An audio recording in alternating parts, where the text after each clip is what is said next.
அந்த மக்களை நீங்கள் சந்தித்தீர்களா? ஆமாம் ஆமாம் கண்டிப்பாக. அந்த மக்களோடு பேசினீர்களா? கண்டிப்பா. அவளுடைய உணர்வுகளை நீங்கள் இதில் எடுத்து வைத்திருக்கிறீர்களா? அதை தான் நான் சொன்னேன். ஏய், நீ எப்போ வந்த? அப்படியா? இங்கே தான் இருக்கேன், அவனை பார்க்கவே இல்லையா? பிரஸ் அண்ட் மீடியா நண்பர்கள், உங்களுக்கான தருணம். ஸோ ஃப்ரீடம் படம் சார்ந்து நீங்க கேட்கணும்னு நினைக்கக்கூடிய கேள்விகளை இப்போ இந்த காஸ்ட் அண்ட் க்ரூட்ட நீங்க கேட்கலாம். உங்களுக்கான தருணம் இது. Sir, director sir, sir sensor ஆயிடுச்சா சார்? சார் சென்சார் ஆயிடுச்சுங்க. அந்த அந்த வார்த்தைக்கெல்லாம் ஒன்றும் சொல்லலையா சார்? எக்ஸ் பிரைம் மினிஸ்டர் அது இதெல்லாம் வருது. ஏன்னா இப்போ இவ்வளோ நேரம் ஆர்கே செல்வமணி சார் இருந்தார், அவர் கூட மேடையில் சொன்னார். செக், ஒரே ஒரு நிமிஷம் சார். ஒருத்தங்க பேசும்போது கொஞ்சம் எல்லாருமே அமைதியா இருந்தீங்கன்னா என்ன கேள்வி கேட்குறாங்கன்னு தெரியும். அண்ட் எல்லாருமே கொஞ்சம் உட்காந்து பொறுமையாக கேட்கலாம். ஒருத்தர் கேட்டுட்டு இருந்தீங்க, ப்ளீஸ் கண்டினியூ. எங்க இருக்கீங்க? ஓகே. அந்த எக்ஸ் பிரைம் மினிஸ்டர் அதெல்லாம் வருது. அது மாதிரி ரமேஷ் கண்ணா கூட எங்கள் ஊர் அரசியல்வாதிகளுக்கு இலங்கை தமிழர்கள் மேலே பற்று அதிகம் அப்படின்ற மாதிரி ஒரு டயலாக்கு, அதெல்லாம் எப்படி? அதான் நீங்கள் அந்த சார் சொன்ன மாதிரி ஏற்கனவே சென்சாரில் ஒரு படம் சிக்கினதுனால இல்லை ரொம்ப தெளிவாக எடுத்துருக்கீங்களோ? இல்லை அப்படி இல்லை சார். உண்மையாக நடந்த கதை, அதுக்கான நிறைய எவிடன்ஸ் நம்ம கொடுக்கும்போது அப்போ இதெல்லாம் விடுறாங்க சார். ஸோ நடந்த விஷயத்துக்கான எல்லா டீட்டெயில்ஸும் அவங்களுக்கு நம்ம சப்மிட் பண்ணுறோம் இல்லையா சென்சார் போர்டில், அதெல்லாம் பார்த்ததுக்கப்புறம் தான் விடுறாங்க. ஸோ அவங்களுக்கு அது உண்மையாக நடந்த கதைன்னு தெரிஞ்சால் விடுறாங்க. ஸோ அதனால தான் வந்து முன்னாள் பிரதமர் அந்த மாதிரியான டீட்டெயிலாக டைரெக்டாக பேர் சொல்லாமல் இந்த மாதிரி மறைமுகமாக யூஸ் பண்ணிக்கலான்றது தான் அவங்களுடைய கருத்து. சார் சசிகுமார் சார், உங்களுக்கு ஒரு கேள்வி. இப்போ நீங்களே சொல்லிட்டீங்க, ஆனால் அதை வேறு வடிவில் கேட்குறேன். டூரிஸ்ட் ஃபேமிலி இப்போ தொடர்ந்து ஃப்ரீடம், இது வந்து சில தரப்பினரை வந்து ஏதோ நீங்கள் இலங்கை தமிழருக்கு ஆதரவானவர் அப்படின்ற மாதிரியே எடுத்துகிட்டு போகிற மாதிரி இருக்காதா? தமிழருக்கு ஆதரவாளர் சார், அவ்வளோதான். அதே மாதிரி ஃப்ரீடம் அது என்னென்னா, அது அமைஞ்சது தான், இது பிளான் பண்ணிலாம் பண்ணலை. ஆக்சுவலாக வந்து இந்த படம் வந்திருக்கணும், ஃப்ரீடம் வந்திருக்கணும். அதுக்கப்புறம் 2 படத்துக்கு வரணும், இல்லை டூரிஸ்ட் ஃபேமிலிக்கு அப்புறம் இன்னொரு படம் வந்திருக்கணும். அந்த படம் வரல. இது ரெடியாக இருந்த உடனே அவர் அதை ரிலீஸ் பண்ணிட்டாங்க. நான் ஒரு ப்ரொடியூசர்கிட்ட இந்த டைம் ரிலீஸ் பண்ணக்கூடாது, அதுக்கு அடுத்து பண்ணுங்கன்னு சொல்ல முடியாது. ஏன்னா அவங்க இவ்வளோ நாள் வெயிட் பண்ணியிருக்காங்க, இதை கஷ்டப்பட்டு அதை எடுத்துகிட்டு வந்திருக்காரு. ஸோ அவங்களோட முடிவை அதை விட்டுட்டேன். அப்படி தான். சுதந்திரம் டைட்டில் வச்சிருக்கலாமே, டூரிஸ்ட் ஃபேமிலி ஃப்ரீடம் சொல்லிட்டு டைட்டில் வச்சுட்டு தமிழருக்கான படங்கிறீங்களே. அதுதான் ஒன்று. நான் சுதந்திரம் தான் வைக்கணும்னு நினச்சோம். சுதந்திரம் ஏற்கனவே வச்சுட்டாங்க, கிடைக்கல. விடுதலைன்னு வைக்கலான்னு பார்த்தோம், அதுவும் வந்துருச்சு. அப்புறம் இப்போ எல்லாமே என்னமா இருக்குன்னா, அந்த ஓடிடி, இப்போ சார் தான் சொன்னார், ஓடிடி கையில் தான் எல்லாமே இருக்குது. பேர் கூட அவங்க கையில் தான் இப்போ போயிடுச்சு. இங்கிலீஷில் வச்சா தான் எல்லா லாங்குவேஜ்லேயும் பண்ணணும் அப்படின்றது.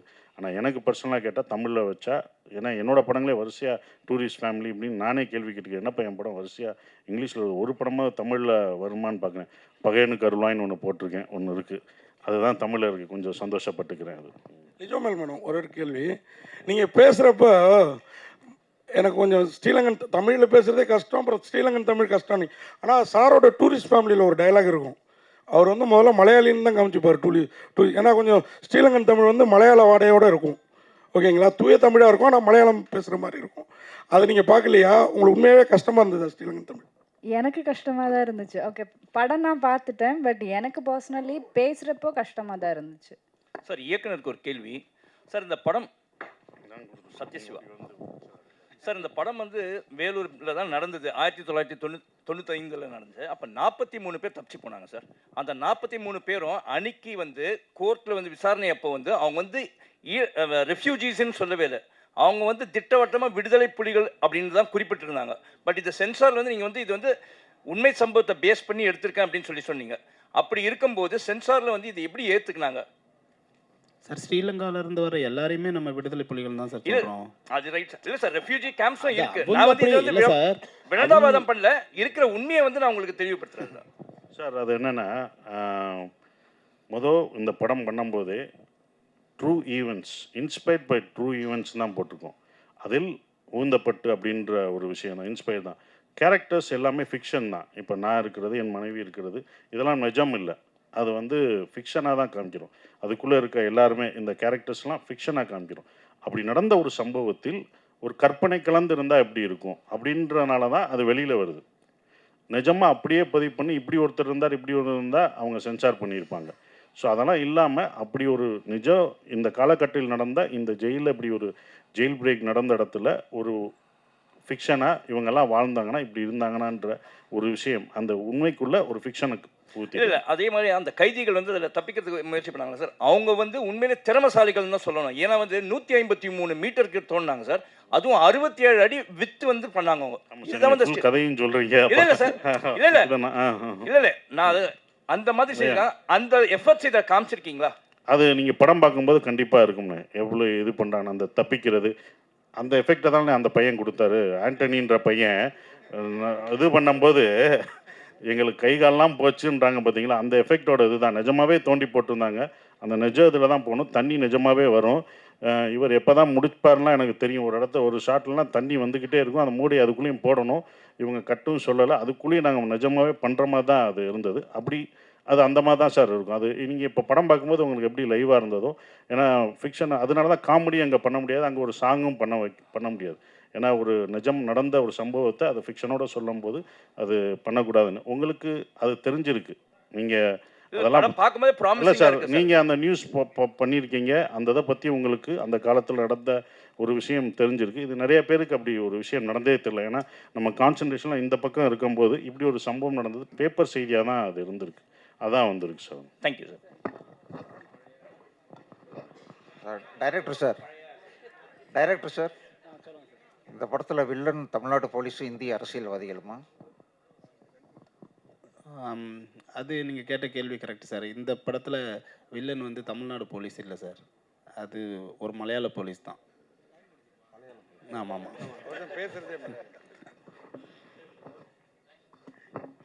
சார், ஃப்ரீடம் போட்டுட்டு ஆகஸ்ட் 14 ஏன் போட்டீங்க? எதற்காக சார்? அவங்க தப்பிக்கிறதுக்கு முயற்சி பண்ண நாள் அன்னைக்கு தான் சார். அன்னைக்கு முயற்சி பண்ணாங்க. நம்மளுக்கு எப்போ கிடச்சிது? என்ன சார் இது கூட உங்களுக்கு தெரியாது சார்? இப்போ என்னன்னா நாங்கள் எப்படி எடுத்துப்போம் அதை சார்? ஃப்ரீடம் சார், இந்த கதையில் அவர் ஃப்ரீடம் ஆகஸ்ட் 14 போட்டது நமக்கெல்லாம் ஆகஸ்ட் 15 தான். அவங்க தப்பிச்சாங்க பாருங்க, அது ஆகஸ்ட் 14. அவங்களுக்கு ஃப்ரீடம் ஆகஸ்ட் 14. அதான் சார். இப்போ அதே மாதிரி சீனில் ஒன்று காட்டியிருப்பீங்க. இப்போ இருக்கிற ஆட்சி முறையை வந்து அவங்க வந்து லாஸ்ட் டைம் வந்து பண்ணும்போது ஒரு பெரிய விஷயம் ஆக்குனாங்க, சரிங்களா? அதை சொல்ல வேணாம். ஆனால் வந்து அந்த கொடியை காட்டியிருக்கீங்க. அந்த போராட்ட கொடியில் வந்து டிஎம்கே கொடி இருக்குது. இப்போ ஏதாவது பிரச்சனை பண்ணாங்கன்னா என்ன பண்ணுவீங்க? இல்லை சார், இது கொடியே இல்லை சார். அது சென்சாரில் அதெல்லாம் எதுவுமே காமிக்கல சார். அதில் கிடையாது சார். இல்லை சார், அந்த போராட்டம் ஒரு சீன் காட்டுவீங்க, அதில் இருந்து பிளாக் அண்ட் ரெட். இல்லை, அது போட்டால் அது சென்சார். அது இதில் தான் இருந்திருக்கும். மேபி இந்த யூடியூப்பில் உங்களுக்கு காமிச்ச வெர்ஷனில் தான் இருந்திருக்கும். அது வந்து எதுலேயுமே வரல. படத்துலையோ யூடியூப் சேனல்லையோ வரல. உங்களுக்கு ரெண்டு காமிச்சாங்க பார்த்தீங்களா? ஒன்று இவங்க இப்போ உங்களுக்காக காமிக்கப்பட்டது ஸ்பெஷல். இன்னொன்று வந்து யூடியூப்லேயும் தேட்டர்லேயும் வரப்போகிற ட்ரெய்லர் வராது சார். சசி சார், இந்த டூரிஸ்ட் ஃபேமிலி படம் 90 கோடிக்கு மேலே வந்திருக்கு. கிட்டத்தட்ட 100 கோடி வந்திருக்கு. ரொம்ப சந்தோஷமாக இருக்கீங்க. அந்த தாக்கம் பாதிப்புலாம் அடுத்தடுத்த படங்களில் உங்களோட தனிப்பட்ட இதில் ஏதாவது பிரதிபலிக்கா? எப்படி இருக்குது? தனிப்பட்ட பிஸ்னஸில், சம்பளத்தில், அடுத்தடுத்த விஷயங்களில்? அதான் அன்றைக்கே நீங்கள் கேட்டதுக்கு பதில் சொல்லிட்டேன்ல. உங்களுக்கு தான் அந்த பதிலே அன்றைக்கி சொன்னேன். நீங்கள் கேட்டதுக்கு தான் அன்றைக்கி பதில் சொன்னேன். அதை நான் உங்கள்கிட்ட சொல்லிட்டு போயிட்டேன். பாதி பேர் பாராட்டுறாங்க, மீதி பேர் நீ என்ன காந்தியா, உனக்கு தேவையா, கடைக்காரங்களாம் கேட்குறாங்க, நீ எதுக்கு விட்டு கொடுக்குற, எவ்வளோக்குள்ளே பாராட்டுறேன்னு அந்த பக்கம் திட்டம் விழுகுது. இது உனக்கு தேவையா, நீ வேட்டுக்கு வேகமாக சொல்லிட்டு வந்துட்ட. வெளியில் போனதுலேருந்து எனக்கு அதுதான், இது யாரா பெரிய நீ இது வர அப்படின்னு சொல்லி அந்த மாதிரியும் வருது. அது இன்னொன்று புரிஞ்சுக்கணும். நிறைய பேர் அந்த படம் வெற்றி அடைஞ்சனால, டூரிஸ்ட் ஃபேமிலினால நான் நிறைய இதாகிட்டேன்ட்டு அப்புறம் என்ன, அதாவது அப்போ இன்ட்ரெஸ்ட்லாம் போடாமல் இருப்பாங்கல்ல, விட்டு கொடுத்து அவங்கெல்லாம் கொடுத்துருப்பேன்ல, அப்புறம் என்ன இன்ட்ரெஸ்ட் கொடுக்கலாம்ல, டூரிஸ்ட் ஃபேமிலி அவ்வளோ போதேன்னு படத்தில் இருக்கவங்களே கேட்குறேன். சொன்னேன், அது ப்ரொடியூசருக்கு போங்க, எனக்கு கரெக்டாக வந்த சம்பளம் வந்தால் போதும் அப்படின்னு தான் இருந்தேன். அது ப்ரொடியூசருக்கு தான், நமக்கு இல்லை. $1 மில்லியன் அவங்களுக்கு தான் அந்த டாலர்லாம் போயிடுச்சு. டைரக்டர், நீ எப்போ வந்த? அப்படியா? இங்கே தான் இருக்கேன், அவனை பார்க்கவே இல்லையா? இல்லை, இந்த இலங்கை தமிழர் அது சம்பந்தமாக எடுத்தாவே இங்கே இருக்க முக்கிய ஒரு அரசியல்வாதியை மேடைக்கு வர வச்சுருவாங்க. நீங்கள் நடந்த சம்பவத்தை எடுத்திருக்கீங்க, அவருக்கு கண்டிப்பாக போயிருக்கும். நீங்கள் அவர்கிட்ட பேசுனீங்களா அந்த அரசியல்வாதிக்கிட்ட? ஏன்னா அவர் தான் மிக முக்கியமாக வந்து எப்போ பார்த்தாலும் மேடையில் பேசுவார். இல்லை சார், நாங்கள் இந்த படத்தில் வந்து அப்படி அரசியல் சம்மந்தமாக யாருக்கிட்டையுமே பேசலை. ஆனால் உண்மையாக பாதிக்கப்பட்டவங்க கிட்ட நிறைய பேசியிருக்கோம். அவங்களோட இன்புட்ஸ் நிறைய எடுத்திருக்கோம். அதனால அவருமே வந்து அவங்களோட ஃபீலிங்ஸ் தானே பேசுகிறாரு. ஸோ அவர்கிட்ட போய் பேசுறதுக்கு பாதிக்கப்பட்டவங்ககிட்டயே பேசிடலாம்ல, அதுதான். எக்ஸ் பிரைம் மினிஸ்டர் அவர் சொன்ன மாதிரி வருது இல்லை, அது கரண்ட் பிரைம் மினிஸ்டர் தான் அப்போ அவர் இருக்கும்போது இருக்கும்போது. இல்லை அவர் எக்ஸ்பெரிமெண்ட்ஸ் தான். ஸோ அதை இதுலேயே போட்டிருக்கீங்க. ஸோ அதுவே பெரிய ஒரு அந்த வார்த்தையே பெரிய அழுத்தமான வார்த்தை இல்லை இது சென்சார் போகும்போது. ஸோ அதை எப்படி இது பண்ணி ஹேண்டில் பண்ணுவீங்க? இல்லை சார், அதான் கதையாகவே ஒரு உண்மையான நடந்த கதை தானே, உண்மைக்கு நெருக்கமான கதைன்னும் போது அவங்க அதை அலோவ் பண்ணுறாங்க சார். ஆல்ரெடி சென்சார் ஆகிடுச்சு, யூஏ சென்சார் ஆகிடுச்சு. ஆமாம் சசிண்ணா ஒரு அண்ணா, நிறைய பேர் இப்போ சொல்கிறாங்க சசி வந்து பெரிய பெரிய படம் பண்ணுறாரு, ஆனால் சம்பளம் வந்து அதே சம்பளம் தான் வாங்குறாருன்னு சொல்லிட்டு பரவாயில்ல ஒரு பேச்சு இருக்குது. உங்கள் வார்த்தையில் கரெக்டாக சொல்லுங்கள் என்ன நடக்குதுன்னு. என்னென்னா நீங்கள் சம்பளம் வந்து அதே சம்பளம் தான் வாங்குறீங்க, சம்பளம் ஏற்ற மாட்டேன்னு ஒரு விஷயம் சொல்லியிருக்கீங்களா? அது உண்மையா என்ன? உண்மைதானே, அதான் இப்போ அவர்கிட்ட புலம்பிக்கிட்டு இருந்தேன். அதை சொன்ன பிறகு தான் எல்லாமே இதாகுது. அது உண்மை தானே, யாரும் தர்றதில்லை. நடித்தது கொடுத்ததே வந்தாலே சந்தோஷம்தான். அதான் அப்படி தானே. இது சத்யசிவா சாருக்கு வாழ்த்துக்கள் சசி. உங்களுக்கும் உங்கள் படக்குழுவுக்கும் ரொம்ப சிறப்பான ஒரு படம் எடுத்திருக்கீங்க. உங்கள் ஆர்ட் டைரக்டர் பேசும்போது ரொம்ப நெகிழ்ச்சி பூர்வமாக இருந்தது. அவர் வந்து வாழ்க்கையில் இங்கே வந்து அதே கஷ்டங்களை பட்டிருக்கேன் அப்படின்னாரு. இந்த மாதிரி ஒரு உண்மை சம்பவத்தை எடுக்கும்போது ஒரு பெரிய லெவலில் ரிசர்ச் பண்ணியிருப்பீங்க இல்லையா? அந்த ரிசர்ச்சுக்கான முயற்சிகளை பற்றி கொஞ்சம் விவரமாக சொல்லுங்களேன் ப்ளீஸ். சார், இப்போ அவர் சொன்ன மாதிரியே நாங்களுமே ஒரு 5 ஜென்ரேஷனுக்கு முன்னாடி ஸ்ரீலங்காவிலேருந்து வந்தவங்க தான். அவர் சொன்னார், நான் சொல்லலை. இது வந்து படிக்கும் போதே ஒரு இன்ட்ரெஸ்டிங்காக இருந்தது சார். ஏன்னா இது எல்லாருக்குமே தெரிஞ்சிருக்கு. ஆனால் அந்த 90s இருந்த முக்கியமாக ரைட்டர்ஸ் நிறைய பேருக்கு தெரிஞ்சிருக்கு, நிறைய பேர் இதை பற்றி பேசியிருக்காங்க. ஆனால் இப்போ இருக்கிறவங்களுக்கு இதை பற்றி தெரியல. ஆனால் இது சொன்னால் ரொம்ப ஒரு வெறும் வலி மட்டும் இல்லாமல் அதில் ஒரு வீரம் இருக்குது சார் ஆக்சுவலாக. ஏன்னா அவர் சொன்ன மாதிரி அந்த ஒரு 106 மீட்டரை தாண்டி போகிறதுல ஒரு வீரம் இருக்குது ஆக்சுவலாக. அதுக்கு ஒரு பெரிய துணிச்சல் வேணும், அது எல்லாமே இதுக்குள்ளே இருக்குது. சரி, ஒரு படமாக பண்ணும்போது ஒரு ஹீரோயிசம் இருக்குது, ஒரு ஃபீல் இருக்குது, ஒரு ஸ்ட்ரகிள்ஸ் இருக்குது. ஸோ இதை ஏன் படம் பண்ணக்கூடாது அப்படின்ற ஒரு ஐடியாவுக்கு தான் நம்ம ஃபஸ்ட்டு வந்தோம்.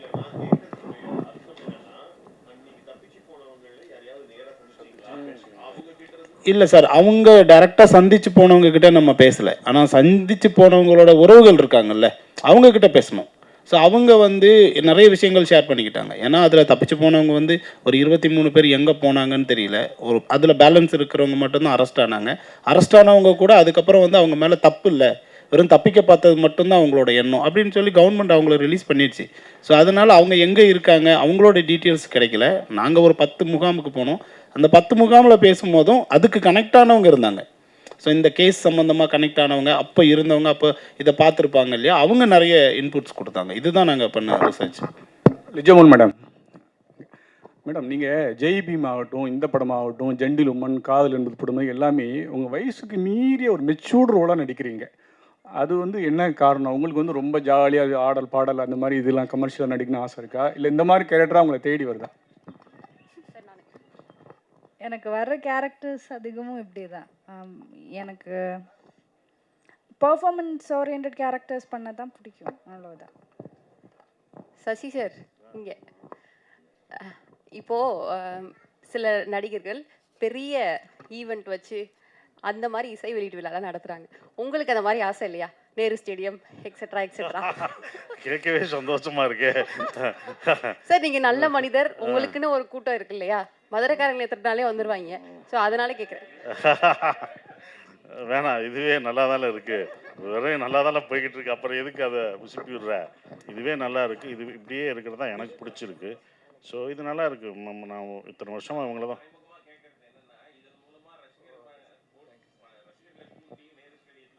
ரசிகர் மன்றம் இல்லை, அப்படி எனக்கு ஆக்சுவலாகவே எனக்கு அது எனக்கு பர்சனலாக அது பிடிக்கல. ஏன்னா இவங்க ஏற்கனவே ஒரு படம் அப்படி தான் வந்து காலேஜில் போய் காலேஜ் ஸ்டூடெண்ட்டை வர வச்சு அதை பண்ணணும் அப்படின்னு சொல்லும்போது அது வேணாம், அது ஒரு இன்ஸ்டிடியூஷனு, அங்கே போய் நம்மளுடைய படங்களை போய் ப்ரொமோட் பண்ண வேணாம் அப்படின்னு நான் பர்சனலாக நினச்சேன். அதனால தான் நான் நந்தன்லையும் பள்ளியும் டூரிஸ்ட் ஃபேமிலியும் 2 ப்ரொடியூசரை தப்பிச்சிட்டேன். இவர் கேட்கல, அதனால் இன்னும் தப்பிச்சிட்டேன். அதுக்கப்புறம் பண்ணுவேன்னா பண்ணுவோம், அது ப்ரொடியூசரோட ஃபோர்ஸ்னால தான் அப்படி பண்ணுவேன். ஆனால் எனக்கு பர்சனலாகவே என்னுடைய படங்களை ஒரு காலேஜுக்கு போய் அது இன்ஸ்டிடியூஷன் படிக்க வந்திருக்காங்க. அங்கே போய் நான் விளம்பரப்படுத்தி என் படத்தை பாருங்கள், அந்த கூட்டத்தை நான் மிஸ்யூஸ் பண்ண விரும்பலை. அவங்களோட படிப்பையும் ஏன்னா அவங்க அதுக்கு தான் வந்திருக்காங்க, அதை நான் மிஸ்யூஸ் பண்ணக்கூடாதுன்னு நான் அதிலிருந்து பண்ணுறதில்ல. அதுதான் நான் விலகியிருக்கேன். சார் ஜிப்ரான் சார் மேடையில் பேசுகிறப்ப ஆர்கே சுலமணி சார்னு நினைக்கிறேன், ஏழைகளின் இளையராஜா அப்படின்னாரு. நீங்கள் அதை எப்படி எடுத்துப்பீங்க? ஏன்னா இளையராஜானா 2 கருத்து இருக்குது. மியூசிக்லேயும் ஒரு சிறப்பு, எல்லாத்துலேயுமே சிறப்பு. நீங்கள் மியூசிக்கில் இன்னும் சிறப்பாக இருப்பீங்களா, இல்லை அவரை மாதிரி ஆக்டிவிட்டீஸ்லையும் இறங்கிடுவீங்களா?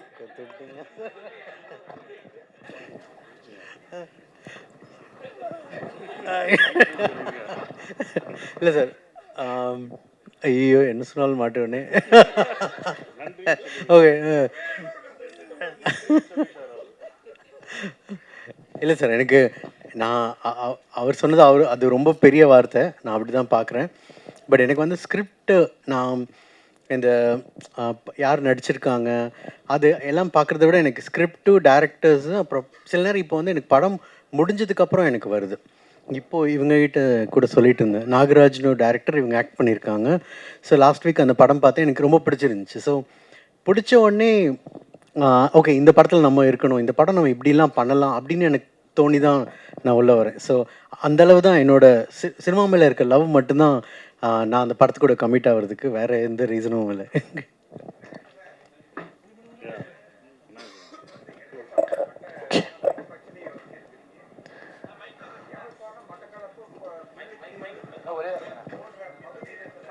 சார் ஒரே ஒரு நிமிஷம், சார் ஒரே ஒரு நிமிஷம், மைக்கு மட்டும் கொடுக்குறோம், இறுதி கேள்வியாக இருக்கட்டும்.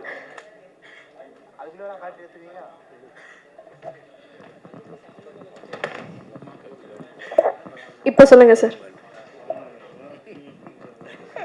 இலங்கையில் மிகவும் பாதிக்கப்பட்ட பகுதி யாழ்ப்பாணம், மட்டக்களப்பு, முல்லைத்தீவு, காரைத்தீவு, இந்த மாதிரி இடங்கள் தான் ரொம்ப பாதிக்கப்பட்டது.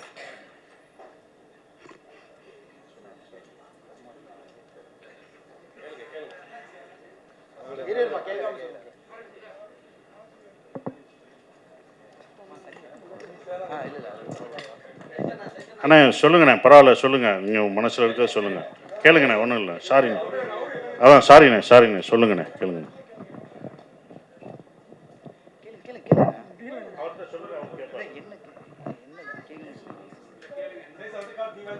நான் இலங்கையில் இருந்தவன், அங்கேருந்து 83 நான் வந்துட்டேன். அதனால் கேட்குறேன், காரைத்தீவு, முல்லைத்தீவு, யாழ்ப்பாணம், மட்டக்களப்பு, திருகோணமலை, இந்த பகுதிகளில் தான் தமிழர்கள் அதிகமாக வாழ்கிறார்கள். அங்கே இருந்த அந்த மக்களை நீங்கள் சந்தித்தீர்களா? ஆமாம் ஆமாம், கண்டிப்பாக. அந்த மக்களோடு பேசினீர்களா? கண்டிப்பாக. அவருடைய உணர்வுகளை நீங்கள் இதில் எடுத்து வைத்திருக்கிறீர்களா? நீங்கள் படம் பார்த்தீங்கன்னா உங்களோட ஃபீலிங்ஸுக்கான விடை கண்டிப்பாக அதில் இருக்குங்க. உங்களோட ஆதங்கம் எவ்வளோ இருக்கோ அதை நான் விஷுவலாக காமிச்சிருக்கேன். அதை தான் நான் சொன்னேன், நாங்கள் நடிக்கும்போதே உணர்ந்தோம். அப்போ அவங்களுக்கு எப்படி இருக்குன்னு நானும் ராமசாமியை எனக்கு சொல்லிட்டு இருக்கும்போது அதை பற்றிலாம் சொல்லும்போது சொன்னார்னா, இப்போ படம் பார்க்கும்போது உங்களுக்கு அந்த இது தெரியும். ரொம்ப ரொம்ப நன்றி. எனக்கு தெரிஞ்சு இந்த படத்தினுடைய மிகப்பெரிய வெற்றியாக அவர் கேட்ட கேள்வி இருக்கும்னு நான் நினைக்கிறேன்.